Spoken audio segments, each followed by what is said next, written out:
Hey community, I'm very happy to see you here today, and thanks to Yandex Hall for hosting us and organizing this event. Today we'll have a speech from head of product at MuseScore, Artur Muradyan, with the topic Unit Economics in b2c. Artur, please, the stage is yours.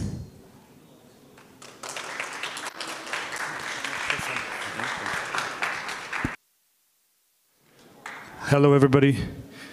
Is this the same slide that you see? I guess no. Give this 1 minute. Okay, here we go. Hello, everybody. My name is Artur, and a bit of a context about me and what I've done so far. I was previously working at SolarLearn and working on their growth. I was also working at 1010, which some of you may know. I worked for Photo, and now I'm the head of growth at MuseScore. I want to make one small disclaimer for the people who speak Armenian. This ratio written over here should be pronounced LTV divided by CAC. It is true, because sometimes reducing your CAC can be very hard, and eating less food is not helping here.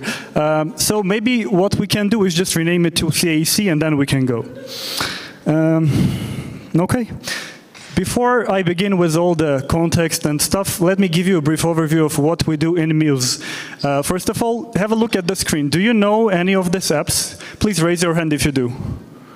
Okay, pretty cool. Okay, so Muse Group, we cumulatively have about 500 million users, and we are basically an infrastructure for any musician in the world. And our vision is that we need to improve the lives of musicians. And to do it, we have built different apps. Currently, we have 8 of them, which each of them serves a specific purpose. So one of them is for guitar players. So the ultimate guitar, you can use it and find any tab in the world of any song that you want. Similar to that one, we have MuseScore, which is your sheet platform, and we also have not probably the biggest content platform in the world.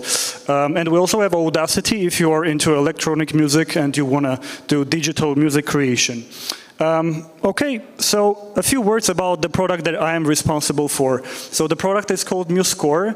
Every year, about 100 million users visit us, and their goal is very simple. It is to find a piece of music that they want to play, mainly on the piano or on strings and etc. So we have more than 1 million scores, which is nota. And yeah, we recently acquired a company which is called Hall Leonard.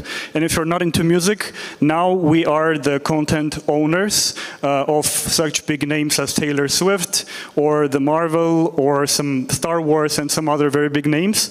So only we have the right to publish their content on the platform, which is sheet music.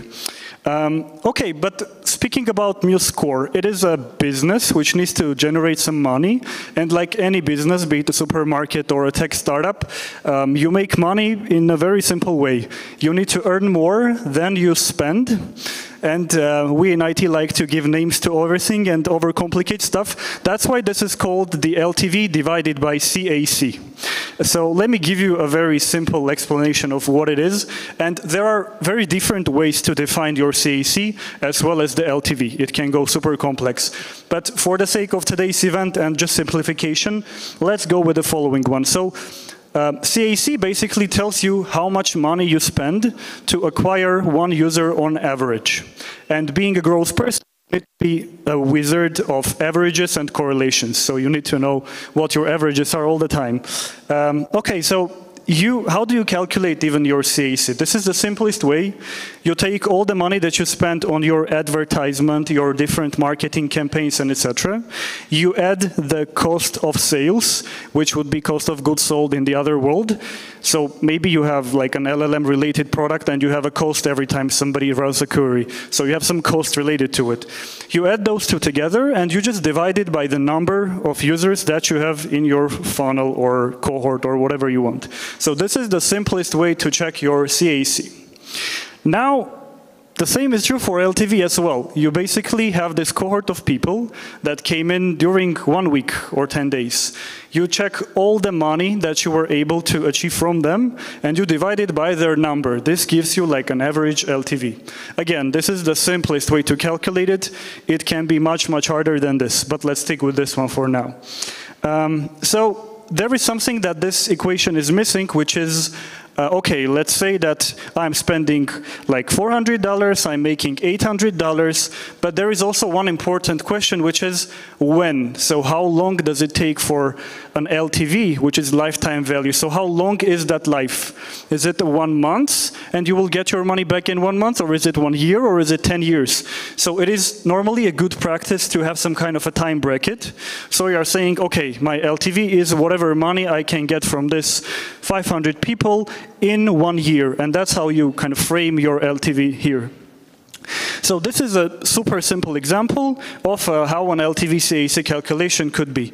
Like you are spending $400 to acquire one user, maybe you are running an expensive bootcamp, and you're making $800. So your ratio equals to 2, which means that if you add here $1 million and nothing breaks in your funnel, which is impossible, you will make $2 million, because whenever you scale something, everything in between breaks.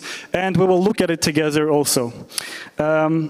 Okay, so let's think about this LTV, CAC. So this is the ratio that we want to improve. How can you improve the ratio of LTV and CAC? So LTV is divided by CAC. You can either reduce your CAC, so the denominator gets smaller, the output gets bigger, or you should increase your LTV. So you are starting to get more money from people, you start to run longer periods of billing or some other stuff, so you increase the LTV. Reducing CAC is very difficult. I think it is even more difficult than increasing the LTV, and I will tell you why. So in my case at MuseScore, we acquire 100 million people, and we spend for it. Can anybody guess how much we spend on it? Like approximately, any hands? How much? $2 per user? No. $0 per user. It is all SEO. It's not free, it's paid. So we generate a very big ARR, but the point is that I don't really have a CAC here. So what do I optimize if I want to have a bigger ratio? Of course, we do have a real CAC for the business. It is my salary. It is the office that we rent. It is the people that work in our company. It is the offsites that we do. All of that is also CAC for your business. But let's remember that we're just PMs here. Okay. So coming back to this slide and why it is here. If you ask a healthy person what this is, they will tell you that this is a leaky bucket. But if you ask me, I will tell you that this is any tech product in the world. So water that's coming in, this is your users. And the water that is flowing out is also your users. So in the top, you have your acquisition that brings you a ton of people. And then you have a very bad product which fails to retain them. So you lose all of that water in the end. So in this context, here is how I see growth definition. Like, what does a growth person even do?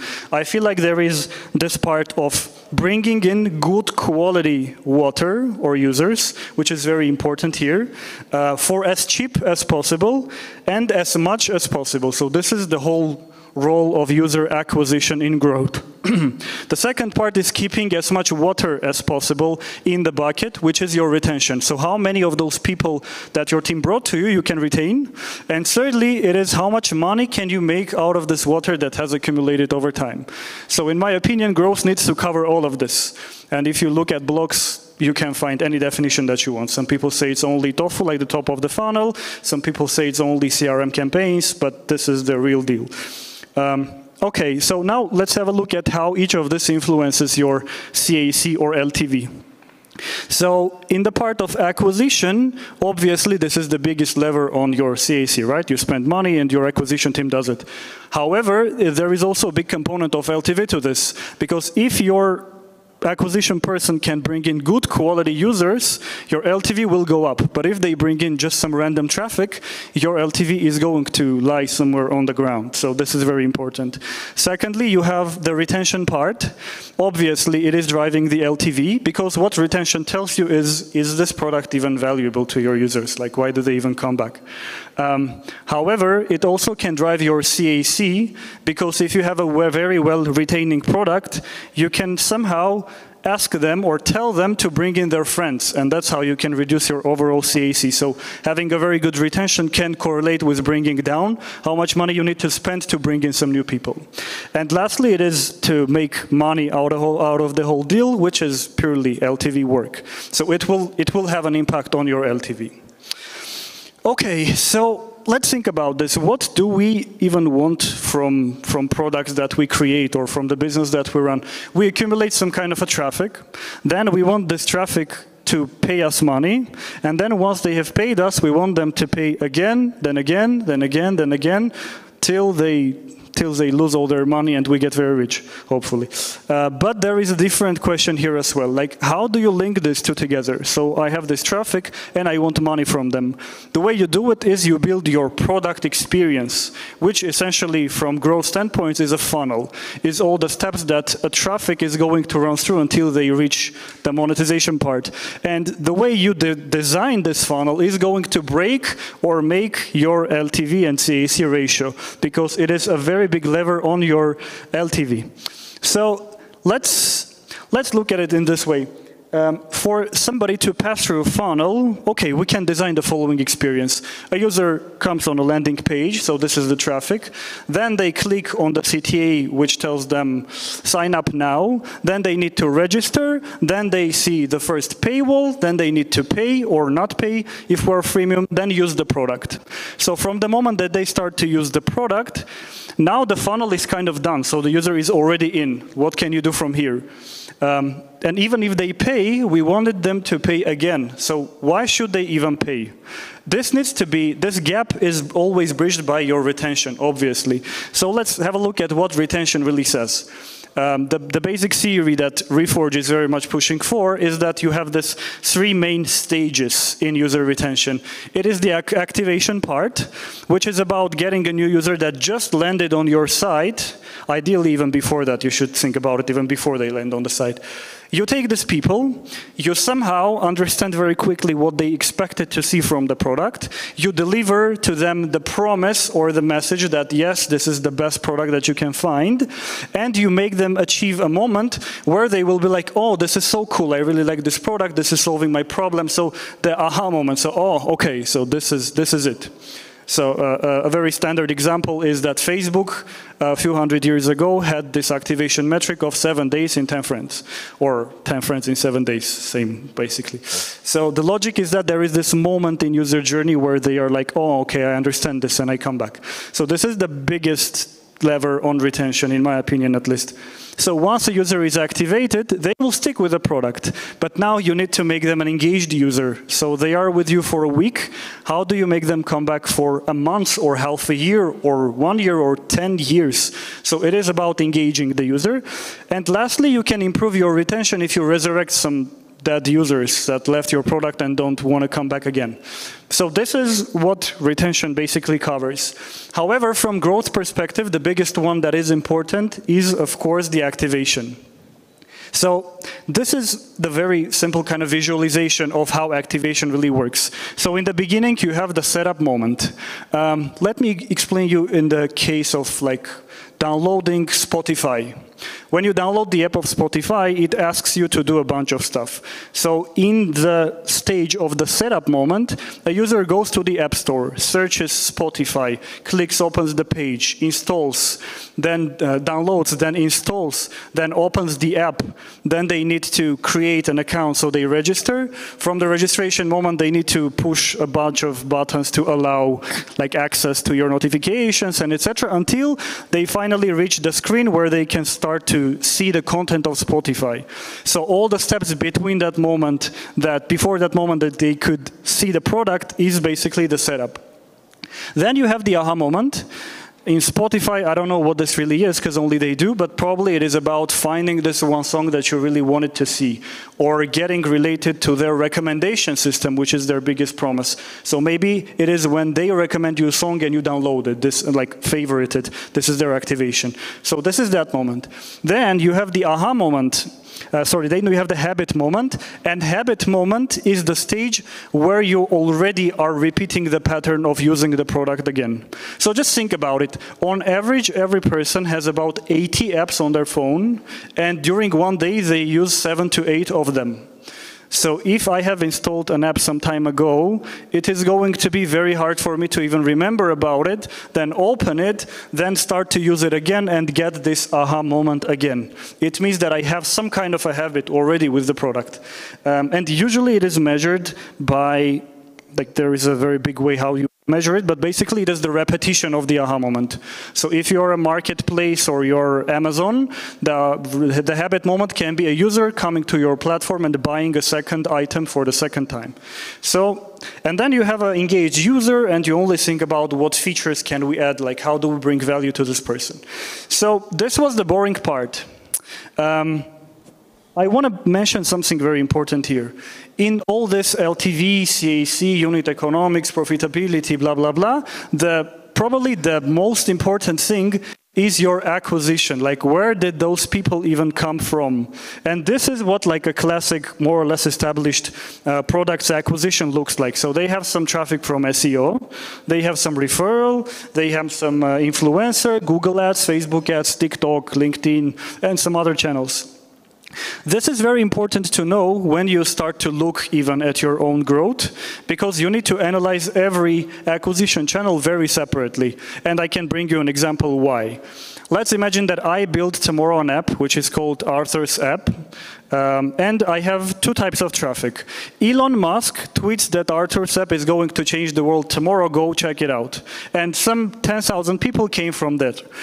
Also, I ran Google Ads the way I knew it, and I don't know how to run Google Ads. And some other 10,000 users came from Google Ads traffic. I think it would make sense to expect that those two groups are going to behave very differently in the product. Like Elon Musk people, and you don't know which one is going to perform better in terms of monetization, but Elon's traffic is probably going to check out all the pages that you have, spend more time than a guy who just saw you on Facebook ads because they saw a million others. So the traffic matters. Okay, this brings us to the nice question of how do you build a funnel? And it is very easy when you start from scratch, but it is very hard when you are already in an established product and nobody wants to change where the sign up is. Nobody wants to put the sign up at the end of the aha moment. So the question is, how do we know what steps are even important to include in the flow? Because if you are a taxi app, it's very straightforward. It is a taxi app. A user needs to order a taxi. But if you are a photo editor, how do you know what editor feature out of those few thousand you need to prioritize for people? Because there are thousands of features. So the way to do it, obviously, in two ways, the quantitative research and the qualitative. So in the quantitative, here is what you can do. You can look at correlations, which means that you list all the possible actions that a user could do in your product. Then you list the actions that you care for, like taking the trial, subscribing, coming back 1 week or 10 days or 2 weeks later. And you look at what action correlates most with the given thing that you want in the end, which can be the retention. And you get like this score. This is the first way. However, this is not causation. This is just correlation. You say, okay, this could be the case that this one filter is better than the other one. However, there is another way. You already, if you're an established product, have some successful users. So some people that just by themselves, they come and they are engaged with the product, they understand everything, they took the trial, they paid, everything is perfect, we want more of them. You can take their CJMs, look at what they did from the moment that they came, like where they came from, what they did once they came to the product, and you can try to replicate that experience for everybody else. So if you know that an ideal user is coming to the product, they are clicking on this feature, then closing it, going to community, asking a question, coming back, etc., you can try to replicate it. Either build a funnel that will take users on that journey, or build a funnel and a CRM that would bring the user on the same journey, or just CRM, so you can experiment here. So this is how you can do it. And the qualitative side is that you should first of all understand very well what is the job to be done of the product. Like, why are people here? Like, what goal are they trying to solve? Which is a very common thing now. And then secondly, you have user interviews. So you can sit down with our users, the successful ones and the not successful ones. And you can ask them that question. You can be like, okay, why are you even using the product? What was the moment in which you realized that, oh, this is what the value of the product really is? What stopped you from experiencing that moment? Why did you develop the habit? So there are a bunch of articles on this. You can just check and copy and ask your own users. So, and this is how you build a funnel. You just analyze all of this input. You also, as a founder or as a PM, know yourself what is important to have in the product. So you can just take it and you can build it based on the info that you will get. Okay, so if we try to separate this between the setup, aha, and everything else, if we take an app that is a taxi app, you would logically have the following steps. So somebody needs to open the product page on the store, like GG or Yandex Taxi. Then you need the user to install the app from there. Then they need to register, give you their phone number, some other stuff. Then they need to allow their location services so you can know where they are if they want to order a taxi. And from this moment on, the experience kind of opens to the user. They are free to order. So everything between that moment that they can request a ride would be your setup. Okay, so this happened. The user has the access to the app. Now you want them to what? To request a ride, to get a driver to accept that ride, to have that ride completed as planned, because your driver can be, I don't know, Armenian, and he can take you to eat, I don't know, like barbecue with him and his family, which is not what you wanted. And this would be your aha moment. It is the moment when you receive the promise that the app gave. Like it said, I am a taxi app, and it delivered the service. So from this moment on, you also want the user to come back for the second time and request it, get the same flow of having the driver respond, then get to your destination, and that is already your habit moment. Wow, so you're like, okay, I used the app for the second time, so the chances are better that I will retain and monetize and everything else. How do you even define the engaged user? This very much depends on every product. You should define it for yourself based on your correlation. Whatever correlates with a longer term paying behavior, like is it day 30 retention or 60 or 90 or what is that? That's what you define and that's what you optimize for. So that would be the habit moment. Okay, now I know this looks very, I don't know how big it is. Oh, it's pretty big, okay. So let's do this exercise. Let's imagine that we really have this taxi app. I know it looks complicated. It's very simple, trust me.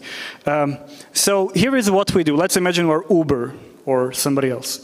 We have an ad budget of $1 million that we're going to spend for one single campaign.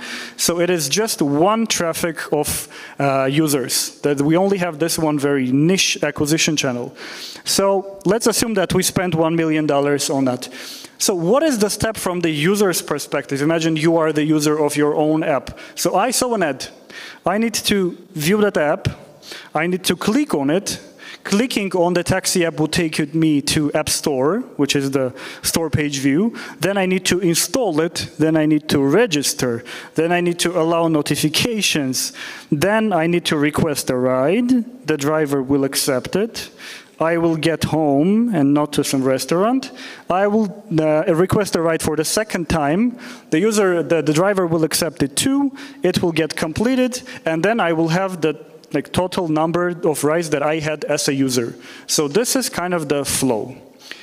In the real world, you obviously have not just second order, but third, fourth, fifth, tenth, and etc. But let's simplify it. And of course, this is a two-sided marketplace, and we're only looking for the rider side, not the driver side. So you can see the conversions that I have over there. So I assumed that 10% of users who would view it would click on it, which means that we have a killer ad. 95% of people would go to the page, then click, so you can see all the drops in the funnel. So every one of these drops is affecting your LTV very directly. Some of them in the beginning, before the register, even affects your CAC. And there is something very important here.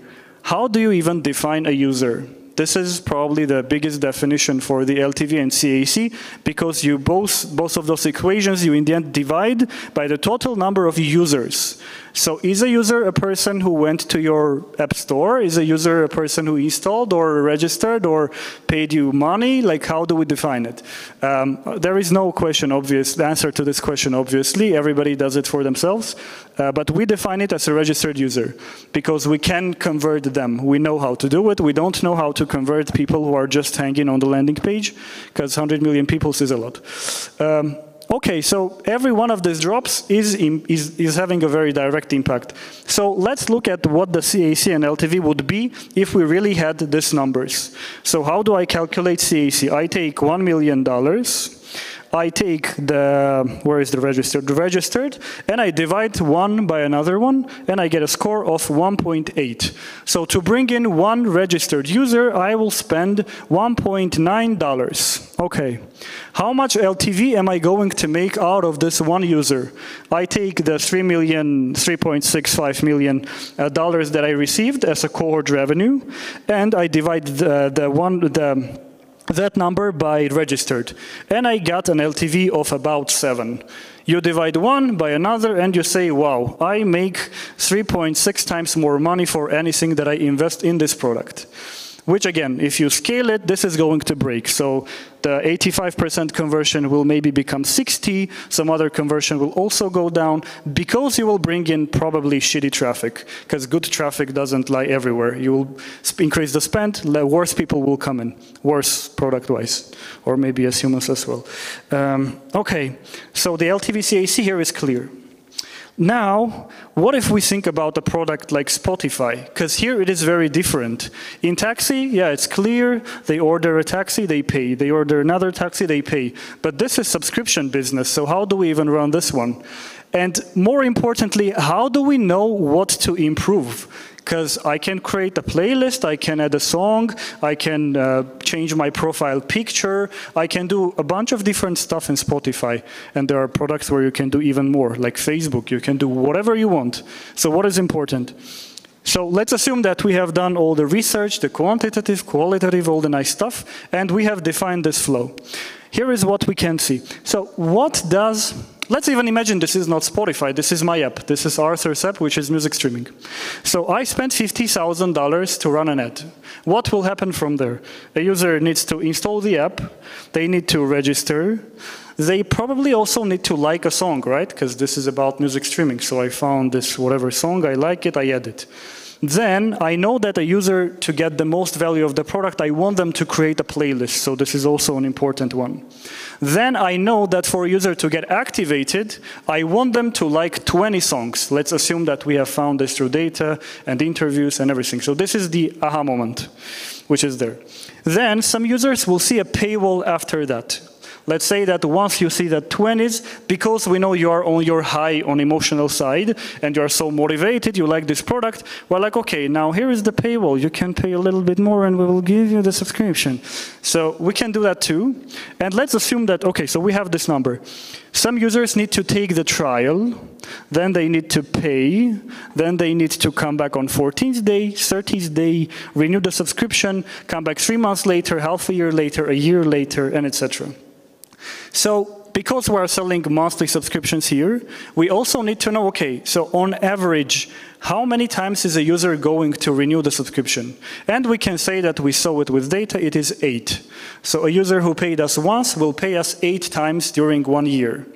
And our price is $5. I'm not going to walk you through, but you will get $37,000 if these numbers would be the real one. And if you have a look, this time your CAC is bigger than your LTV, so you're losing about 30% of whatever you spend. So 1 million will get you minus 300K. So what do you optimize here? This is the question. And the way to answer to that question is super simple, at least it looks so. Here is what you can do. If you look at all the percentages that are on the screen, so you have what, the 70%, 60, 90, 100 to 10, whatever, to even understand as a person who is leading growth or product or is a C-level, you need to be able to understand where do you put your all 10 engineers, where should they work, what do they want to optimize. And the way to do it is super fast, super easy. You just put in the percentages and you start to play with them. So you, as a product person, you already know, is it realistic to move the trial to payer conversion by 1%? Or is it more realistic to make the user come back on 7th day? Or is it even better to focus on the experience after install and registration? And using this, you simply tweak the number. So here is what I did. I took the take the trial conversion, which is 14, which was 10%. I made it 14%, and somehow I'm already on 100% LTV CAC, which means that I break even. I don't make any new money. So this was just an example. The real way to do it is you yourself already know what will work on what will not, and how easy a metric is to move. And you start tweaking all these numbers over here. So you're like, okay, what if I change 1% from liked song and 2% from create playlist, because those are easy, but the days 14 is very hard, so I cannot move it. So you start playing with this model, which is super simple, and you understand what do you need to tweak so that you get your 100% LTV CAC. Super simple, super practical. And there is another question. Let's assume that we want the day 7 retention to go up. And let's assume you're not a founder, you're a PM. How do you even sell this to C-level? Because the question that will come is, how much money are we going to make if you make users come back on 7th day? And the way to do it is also similar to this. So you already have some users who are coming on 7th day and who are not coming on 7th day. What you can do is you can take the users who are coming on 7th day, only them, look at how much money, if we are speaking revenue as the main metric here, which is often the case. You can look how much money on average are you making out of every person that comes on 7th day. And then you can go and look how much money are you making from a person who is not coming on 7th day. And it is not 0%. People pay to products mostly not even using them. So there will be some number. And you just compare them. You say, okay, so people who come back, they have 5% conversion to subscription. People who don't come back, they have 2%. So if we can take this 10,000 users, convince them somehow to come back on 7th day, we could make this many $100,000 more. Super simple. It is very easy to sell, trust me. And it works like that. Of course, we are here assuming that with having more people come back on 7th day, you're not breaking everything else in the funnel. And probably with this, we come to an end, and we had 30 minutes. I know that probably you have a lot of questions, so feel free to throw them at me. Thank you very much.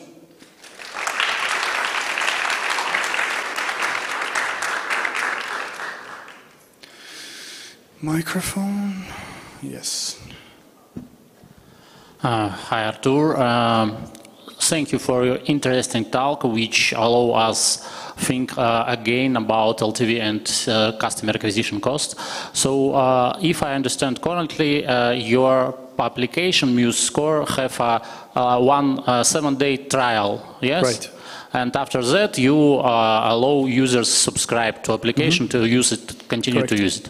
Okay, is your most of efficient traffic sources is influencers and viral references? I mean, referral from current users, or you still growing by using Facebook ads, traditional acquisition channels? Okay, cool question, thanks. We don't spend any money. Hello? So we don't spend any money on ads at all. We don't have referral, and we're only focused at this moment on the SEO traffic because it alone covers bringing 100 million people. So for every single search query related to music world and scores, we are always #1. So now our biggest problem is not how do we bring in more people, but it is about how do we make them use the product much longer, have better stickiness with the product. So our problems are kind of down the funnel. The next question is, what about dark partners after subscribe? How easy to unsubscribe from your application? Unsubscription is easy, but the monetization funnel, that's one of the things that we are optimizing. Because it makes a lot of money. What is your churn rate right now after the 1 year, for example? That's something I cannot tell you. Okay. At least for free. Thank you for your presentation. So My question is just a clarification. So as I understand, in this growth approach, you are kind of optimizing impact versus effort in different steps of the funnel and figuring out which one has the biggest impact with the less effort. Am I correct? You mean the screen? Yeah. Yeah, here, so every one of this is optimizing every one of this by whatever percent is going to be to have a very different impact on your revenue. So if you move something by 1%, it is not the same as moving something else by 1%. Yeah. So this is a tool of understanding what metric should we even move, and even if we can move it, how much money are we going to make out of it? Yeah, that's impact and money, and at the same time you should consider how much effort it's required to change it. Right.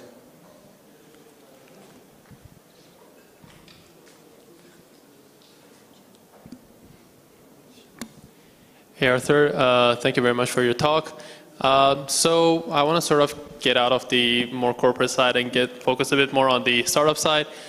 Well, as a startup owner and a co-founder, one of the biggest things that we usually have to worry about is, are we sort of doing the right pricing, or are we calculating our costs efficiently or not?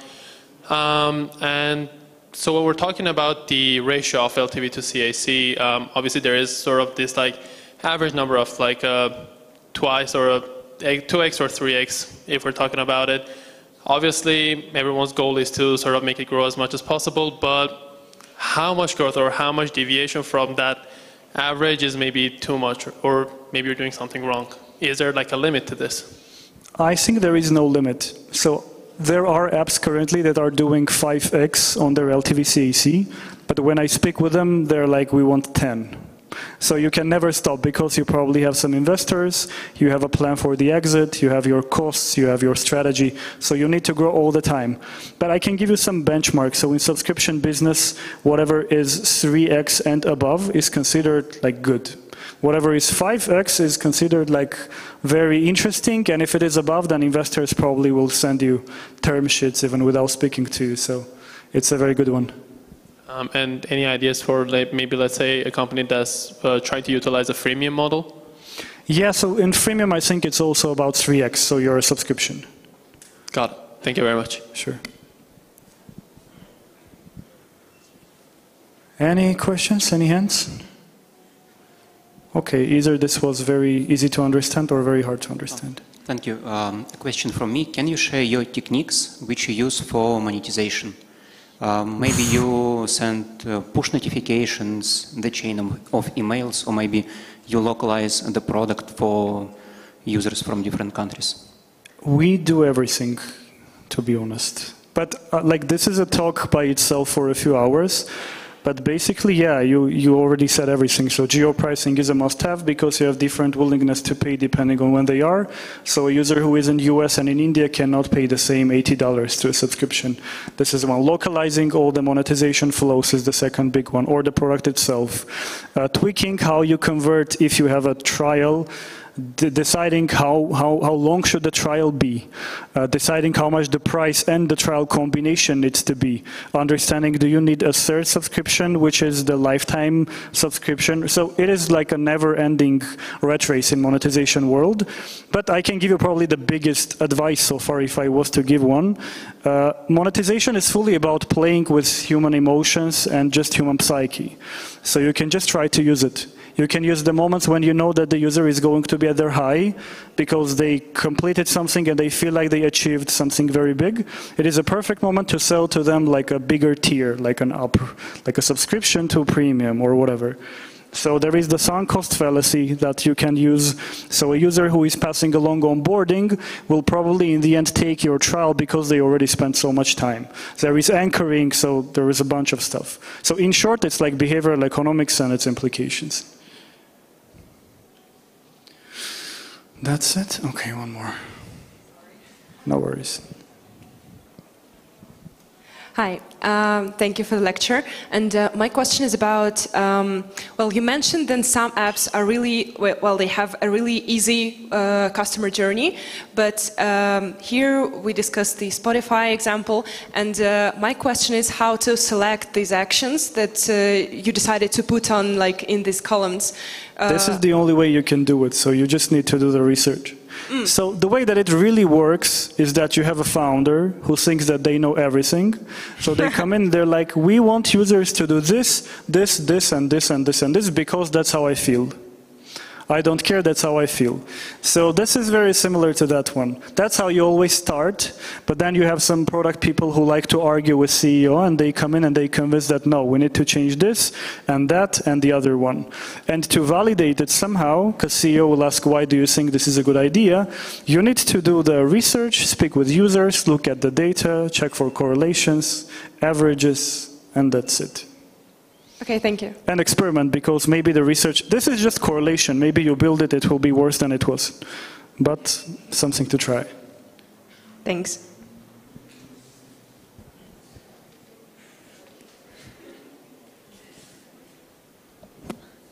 Hi, thank you for the lecture. So my question is about the Dortmund customers.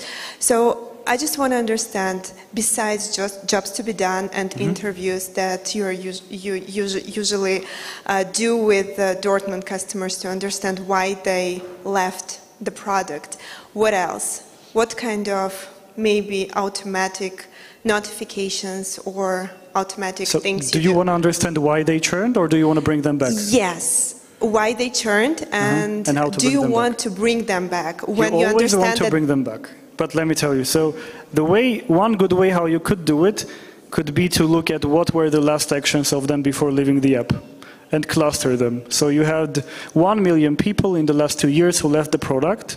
You look at their log of actions, you take the last maybe 4 actions or whatever to see what really happened. Before obviously clicking on settings, then subscriptions and whatever. So you just look at what happened with their experience that made them churn. This is the one that you could get from your own data. Also, you need to sit down with them, send an email, offer them a $10 Amazon gift card, and just ask them what was wrong.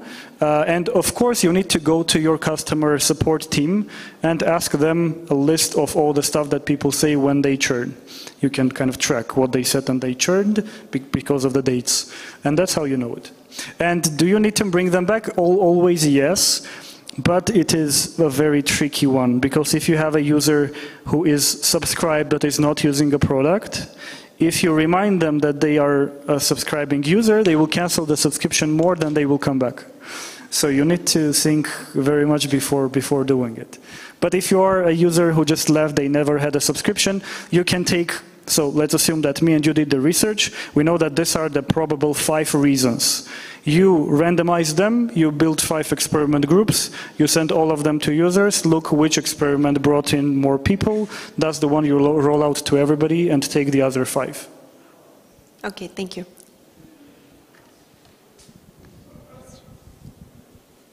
One more.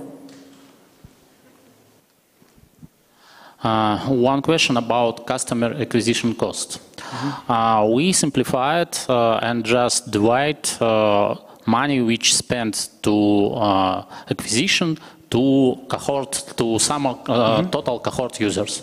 But actually, if you have product which have a long gap between first impression in the funnel and the activation moment, for example, for the register.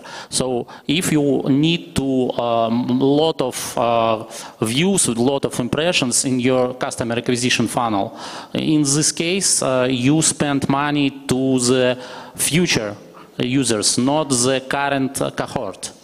So still it's relevant to calculate customer acquisition costs, just dividing current months spent, for example. That's a good question. So, but let me reiterate. So the question is, if your activation moment is very far and the subscription moment is very far from the moment user lands, does it make sense to still calculate the CAC, right? That's the question. So the answer is yes, because in CAC you don't really look at how much money you made. You only look at how much you spent. So you already know today that you have spent $1 million. You already know it. And you also know that out of spending 1 million, you brought in 10 more million people. So that money is already gone. So you already know how much users you brought in. There could be a case that you are mentioning if you define a user not as a registered one, but as a user who pays. This one can be the case where you don't know now will they pay or no. So the user comes in, they take a trial, which is 14 days, they need to pay. In this case, you just need to have a longer cycle for calculating the CAC. So you don't do it immediately, you do like a lagging metric. So you wait for 2 more weeks, then another week to see who paid, and then you trace it back to CAC.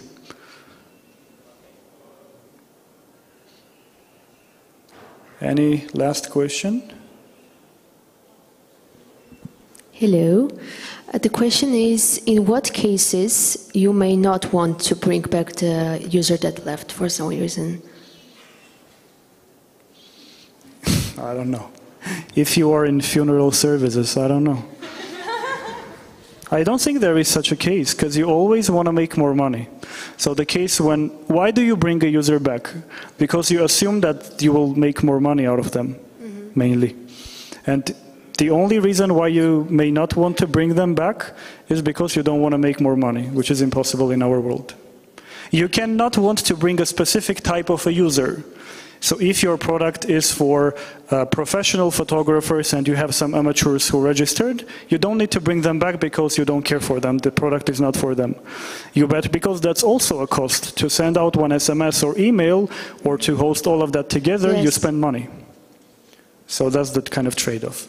So when you find that you are losing money on bringing them back, then you should... Yeah, then you don't bring them back. Okay, thank you. Sure.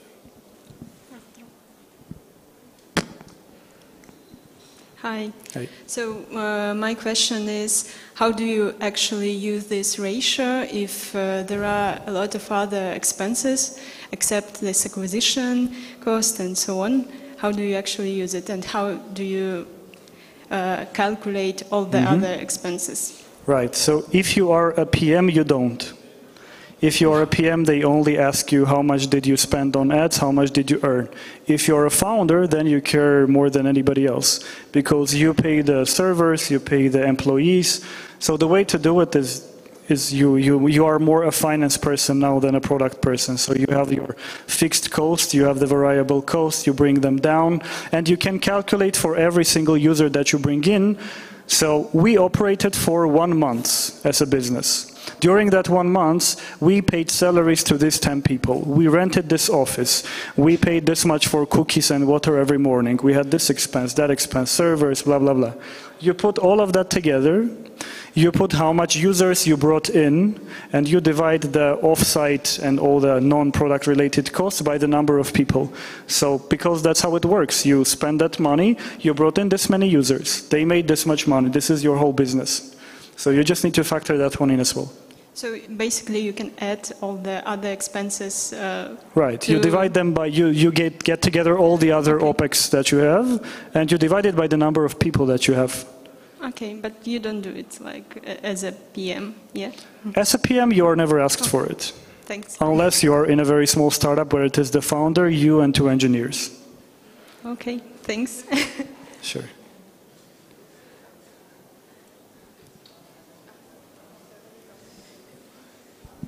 So if we talk about OPEX expense for the CAC, let's talk about LTV.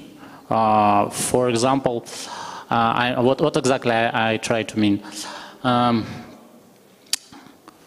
If you calculate current spend for the CAC, and it's always current spend and money which you lost, how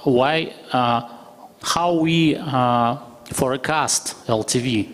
Because we need to know current cohort, will it profitable or not? So do you make plan fact analysis for the LTV?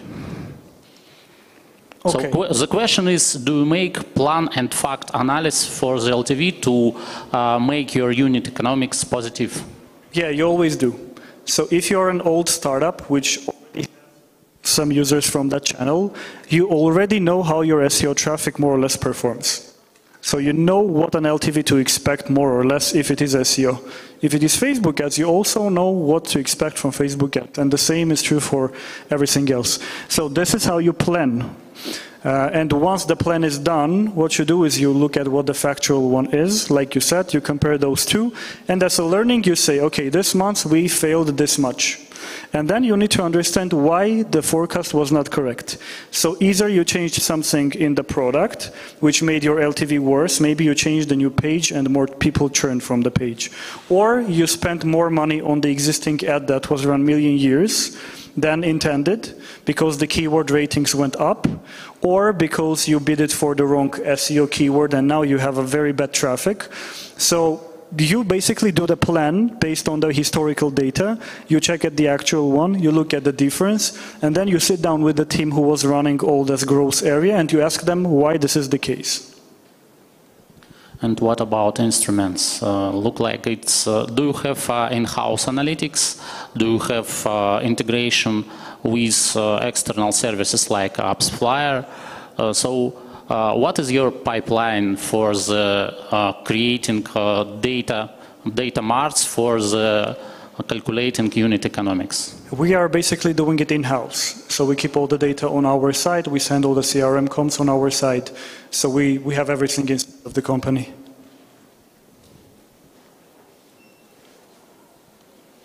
Last question? Or maybe not last. I have a lot of time. Okay, and with this was the end of the whole journey. Thank you, everybody.